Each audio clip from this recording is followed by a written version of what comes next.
تو اس سلسلے میں یہ کہا گیا کہ جی پورے ملک کے اندر ہر چھوٹے بڑے شہر میں خواجہ سراؤں کے لیے دارالامان بنائے جائیں گے، جہاں ڈیلنگ بھی کرنے کے لیے خواجہ سرا رکھے جائیں گے، اور ان دارالامان کے اندر جو بے یار و مددگار ہیں، جو بھیک مانگنے والے ہیں، جو سڑکوں کے اوپر مختلف کام کرنے والے ہیں، جن سے تضییق آمیز قسم کا سلوک کیا جاتا ہے، ان سب کو وہاں رکھا جائے گا، اور ریاست ان کی پرورش کرے گی، ان کی تربیت کرے گی، ان کو ایجوکیشن کرے گی، ان کا علاج معالجہ کرے گی، اور تمام تر وہ سہولیات جو مرد اور خواتین کو دی جاتی ہیں، وہ تمام تر سہولیات خواجہ سراؤں کو، ٹرانسجینڈر کو بھی فراہم کی جائیں گی۔ لیکن عملی طور پر ایسا ہوتا ہے یا نہیں، تو نیچے دیے گئے کمنٹ سیکشن میں اس کے سلسلے میں بھی آپ ذرا لکھ دیجئے گا تاکہ لوگوں کو پتا چل جائے۔ اس کے علاوہ ایک اور چیز ہے، خواجہ سرا ظاہر ہے کہ ان کی زندگی کے اندر بھی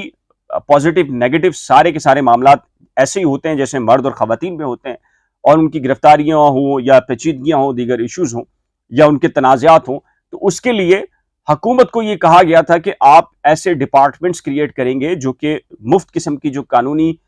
انہیں مدد ہوگی، معاونت ہوگی، وہ فراہم کریں گے۔ اور اس سلسلے کے اندر ایک اور بھی چیز ہے، وفاقی محتسب کے اندر کمشنر برائے خواجہ سرا کہا گیا تھا عدالت کی جانب سے، اور یہ جو رولز بنائے گئے تھے کہ جی یہ الگ سے کریٹ ہوگا، جس میں وفاقی محتسب کمشنر برائے خواجہ سرا ہوگا، یعنی کہ بہت سارے محکمے ایسے ہیں، بہت سارے ایشوز ایسے ہیں جہاں پر وفاقی محتسب تک پہنچنا خواجہ سراؤں کے لیے ممکن نہیں ہوتا، مرد اور خواتین ڈیل ہو جاتی ہیں، تو یہ کہا گیا کہ جی ایک کمشنر ایسا ہوگا جو کہ الگ سے اس کو ڈیل کرے گا۔ اور پھر خواجہ سراؤں کے لیے ایکس کیٹیگری کو رکھا گیا تھا، اور یہ کہا گیا تھا کہ شناختی کارڈ کے اندر یہ ایکس کیٹیگری کے اندر آئیں گے۔ اور ایک اور بھی اہم معاملہ ہے، ان کو ووٹنگ کا حق دیا گیا تھا، اور ووٹنگ کے حق کے لیے بھی یہ کہا گیا تھا کہ جیسے مردوں کے اور خواتین کے لیے پولنگ بوتھ ہوتے ہیں، پولنگ اسٹیشنز ہوتے ہیں، اسی طریقے سے جو خواجہ سرا ہوں گے ان کے لیے بھی پولنگ بوتھ کا اہتمام الگ سے کیا جائے گا، اور انہیں یہ الگ سے ڈیل کیا جائے گا۔ اس کے علاوہ پاسپورٹ دفاتر کے اندر بھی خواجہ سراؤں کے لیے علیحدہ افسر تعینات ہوں گے، اور علیحدہ سے لائنیں ہوں گی۔ اس کے علاوہ خواجہ سراؤں کے لیے جو ڈرائیونگ لائسنس ہیں ان کے لیے بھی الگ کاؤنٹر اور ان کا پروسیجر بھی الگ رکھا گیا تھا، اور یہ بتایا گیا کہ فیڈرل جو کیبنٹ تھی 2020 کی، اس نے یہ منظور کر لیا تھا، اور یہ وفاقی انسانی حقوق کی جو وزارت ہے اس نے اس کا نوٹیفیکیشن بھی جاری کر دیا،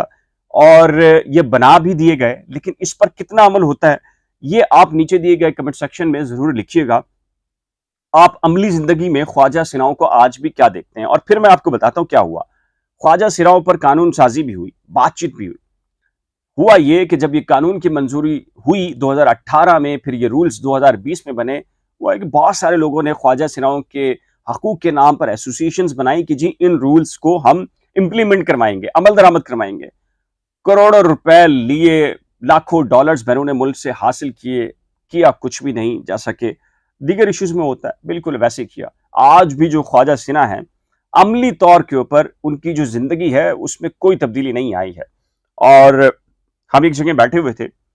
خواجہ سرا بھیک مانگنے کے لیے ظاہر بات ہے وہ آیا، تو ہم نے اس کو بتایا کہ تمہارے تو یہ رولز ہیں اور یہ ساری چیزیں ہیں،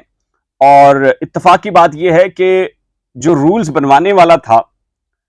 وہ بھی ہمارے ساتھ موجود تھا، اس نے بھی گائیڈ کیا کہ آپ فلاں فلاں کے پاس، اپنا جو لیڈر ہے آپ کا اس کے پاس جائیں،